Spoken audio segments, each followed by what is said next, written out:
Diet లో ఉన్నాను, బయట జంక్ ఫుడ్ అస్సలు తినకూడదు, కానీ నోటికి ఏదో ఒకటి రుచిగా ఉండాలి, ఏదో ఒక కర్రీ చేసుకోవాలి అని అనుకునే వాళ్ళకి ఈ కర్రీ అయితే చాలా బాగా యూజ్ అవుతుంది. టేస్ట్ కూడా చాలా బాగుంటుంది. ఫ్రిడ్జ్ లో పెట్టుకొని మరుసటి రోజు కూడా తింటారు, అంత టేస్టీగా ఉంటుంది. వేడి వేడిగా రైస్ వండుకొని గోంగూర చికెన్ వేసుకొని తింటుంటే ఒక్కొక్క ముద్దకి అమృతంలా ఉంటుంది. అంత టేస్టీగా ఉంటుంది. నేను చెప్పడం కాదు, మీరే ట్రై చేసి ఎలా కుదిరిందో కమెంట్ చేయడం మర్చిపోవద్దు. గిన్నె పెట్టుకొని ఆయిల్ వేసుకోండి. ఆయిల్ కాస్త కాగాక పచ్చిమిర్చి వేసుకోండి. పచ్చిమిర్చి వేసుకున్నాక 2 ఆనియన్స్ వేసుకోండి. ఆనియన్స్ అనేవి మీడియం సైజ్ తీసుకోండి.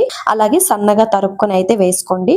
మంటను మీడియం ఫ్లేమ్ లో పెట్టి ఫ్రై చేసుకోండి. మూత పెట్టి ఫ్రై చేసుకుంటే గనక ఆనియన్స్ అనేవి త్వరగా ఫ్రై అవుతాయి. ఇలా ఫ్రై అయిన తర్వాత ఒక్కసారి కలుపుకొని దీనిలోని ½ కిలో చికెన్ అయితే యాడ్ చేసుకోండి. చికెన్ యాడ్ చేసుకునే ముందు మంచిగా వాష్ చేసుకుని అయితే యాడ్ చేసుకోండి. వాష్ చేసుకున్నాక ఒక గిన్నెలో వాటర్ వేసి దానిలో కొంచెం సాల్ట్ వేసుకుని చికెన్ వేసి ఒక 5 మినిట్స్ అయితే అలా వదిలేయండి. అలా వదిలేయడం వల్ల ముక్క అనేది మనం ఉడికేటప్పుడు జ్యూసీగా ఉంటుంది. ఇలా లైట్ గా ఫ్రై చేసుకున్న చికెన్ లో ఉప్పు, పసుపు వేసుకుని ఒకసారి మళ్ళీ మొత్తం అంతా కలిసేంత వరకు ఒకసారి అయితే కలుపుకోండి. ఇలా ఉప్పు, పసుపు వేసుకుని ఫ్రై చేసుకోవటం వల్ల చికెన్ ముక్క అనేది త్వరగా ఉడుకుతుంది. పసుపు వేసుకోవటం వల్ల చికెన్ అనేది అస్సలు నీచు స్మెల్ రాదు. ఇప్పుడు మూత పెట్టి ఒక 5 మినిట్స్ వాటర్ అనేది బయటకు వచ్చేంత వరకు అలా వదిలేయండి. ఆ తర్వాత టమాటోలను యాడ్ చేసుకోండి. టమాటోలు యాడ్ చేసుకున్న తర్వాత మళ్ళీ ఒకసారి అయితే ఇలా కలుపుకోండి. తర్వాత పుల్ల గోంగూర ఉంటుంది కదా, దాన్ని యాడ్ చేసుకోండి. నేను ఆల్రెడీ బాయిల్ చేసిన గోంగూరను యాడ్ చేసుకుంటున్నాను. ఏమి లేదు, కడాయిలో కొంచెం వాటర్ అంటే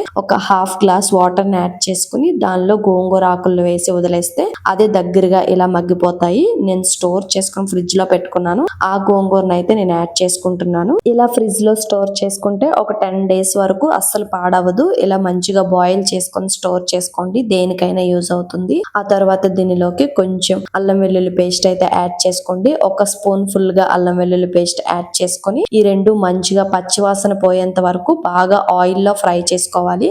అప్పుడే ఈ చికెన్ గోంగూర టేస్ట్ అనేది చాలా బాగా వస్తుంది. మీరు మంచిగా ఫ్రై చేయకుండా వాటర్ వేసేసుకుంటే గనక పచ్చి పచ్చిగా ఉంటుంది, అంత టేస్ట్ బాగుండదు. ఆ తర్వాత అయితే దీనిలో కారం యాడ్ చేసుకోండి. కారం అనేది నాన్ వెజ్ కి కొంచెం ఎక్కువగా యాడ్ చేసుకుంటేనే బాగుంటుంది. నేను 3 స్పూన్ల వరకు కారం యాడ్ చేసుకుంటున్నాను. ఎంత బాగా ఫ్రై చేసుకుంటే అంత టేస్ట్ గా కుదురుతుంది ఈ చికెన్ గోంగూర కర్రీ. ఆయిల్ అనేది ఈ ముక్కలను వదిలి బయటికి వచ్చేంత వరకు ఫ్రై చేసుకోవాలి. ఇప్పుడు ఉప్పు, కారం చూసుకోండి. ఒకవేళ సరిపోకపోతే మళ్ళీ అడ్జస్ట్ చేసుకొని మంచిగా ఫ్రై చేసుకోండి. ఆ తర్వాత వాటర్ ని అయితే యాడ్ చేసుకోండి. వాటర్ ని యాడ్ చేసుకోవటం వల్ల మొత్తం ఈవెన్ గా మొత్తం కలుస్తుంది. ఆ తర్వాత చికెన్ మసాలా, అలాగే ఈ టైంలోనే కొంచెం కొత్తిమీర కూడా యాడ్ చేసుకొని ఒక్కసారి అయితే ఇలా కలుపుకొని ఒక 2 మినిట్స్ లేదా 3 మినిట్స్ మూత పెట్టి కుక్ చేసుకోండి. మీకు వేడి వేడిగా గోంగూర చికెన్ కర్రీ అయితే రెడీ అవుతుంది.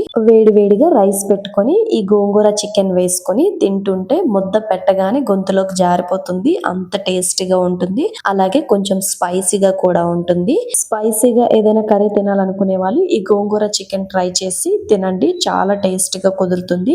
మీకు కూడా చాలా నచ్చుతుంది. ఒకవేళ ట్రై చేస్తే ఎలా కుదిరిందో కమెంట్ బాక్స్ లో కమెంట్ చేయడం మర్చిపోవద్దు. ఈ వీడియో మీకు నచ్చితే గనుక సబ్స్క్రైబ్ చేసుకోవడం అస్సలు మర్చిపోవద్దు. ఒక్క లైక్ కూడా ఇవ్వండి. ఇంకొన్ని మంచి వీడియోస్ తో మళ్ళీ కలుద్దాం. ఇప్పటికైతే బాయ్.